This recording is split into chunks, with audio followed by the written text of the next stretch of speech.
Salutations, Kurt Cocaine, Brain Dead Braden, whatever you want to call me. Got a bit of a different video today. We're going to go to the Dispo, do a little Dispo haul. But then, I have some cartoon conspiracy theories for you guys. I did a little bit of research. I tried to find some that aren't always talked about, like aren't completely oversaturated on the internet. And I tried to stay away from ones where it's like the main character died or the main character's been in a coma this whole time. Had to throw on a sweatshirt because it's cold as shit outside, but on the way to the Dispo. I'll see y'all when I get done in there.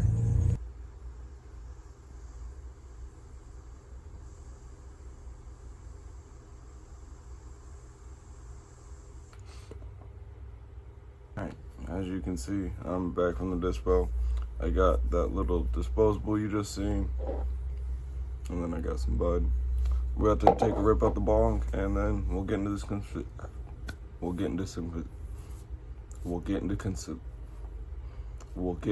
conspiracy theories.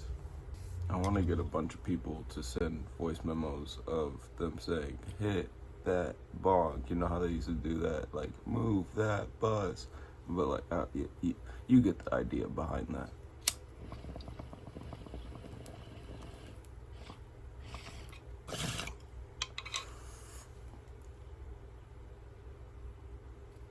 This first theory is pretty decently popular, but I could not include it in this one. It's one of my favorite ones of all time.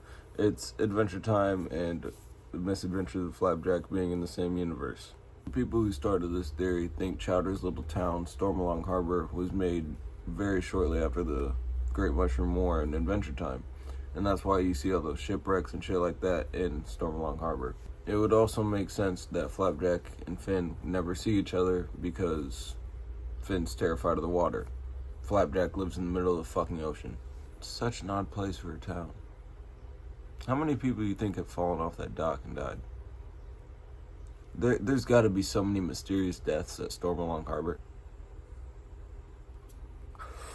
One of the main points people make to back this theory up is that Candied Island, the place that Flapjack and Knuckles are constantly trying to go to throughout the entire show, sounds a lot like Candy Kingdom, you know, the place Finn and Jake are always chilling at with Princess Bubblegum. Plus, the only person in Flapjack who's been to Candied Island would be the bartender, Peppermint Larry. And Peppermint Larry has a fucking candy wife. His wife is made of fucking candy. You know who else is made of fucking candy? Everyone in Candy Kingdom. Once I heard all those points, I kind of just called this theory confirmed, put a stamp on it. But then I did a little bit more digging. It was actually kind of sort of confirmed by Fiona and Cake, the spin-off of Adventure Time. So I'll try to find that clip and yeah. Here, check it out. A Wish made this Farm World universe. A Wish made this Funny Shape universe. This one already existed.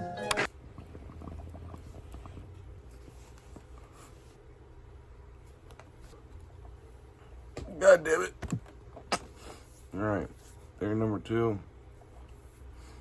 Ash has dwarfism. It's not funny. I'm sorry.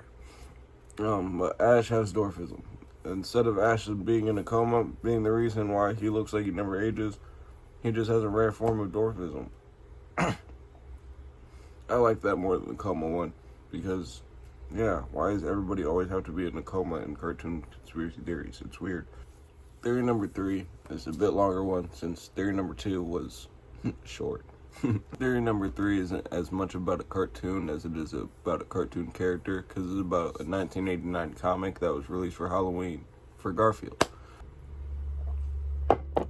The comic strip starts with Garfield walking around his house, and he thinks he's been completely abandoned by John and Odie. There's not any sign of them anywhere. So understandably, he starts freaking out, wondering if he's truly been abandoned or not.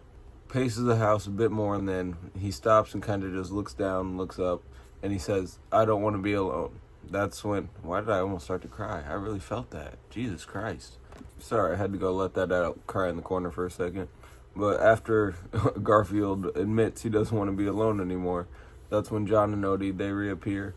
And in the last panel of the comic, the creator, Jim Davis, he writes, "An imagination is a powerful tool. It can tempt memories of the past, shape perceptions of the present, or paint a future so vivid that it can entice or terrify, all depending upon how we conduct ourselves today. So obviously, after that message, readers of Garfield were like, what the fuck do you mean by that, Jim Davis? What are you trying to say right now? A lot of them started creating theories themselves. The main theory surrounding everything was that Garfield was actually an abandoned cat, and he was just imagining his everyday life with John and Odie. Jim Davis started hearing all the bizarre theories, so he eventually came out and said it wasn't canon, it was just something to make people scared for Halloween.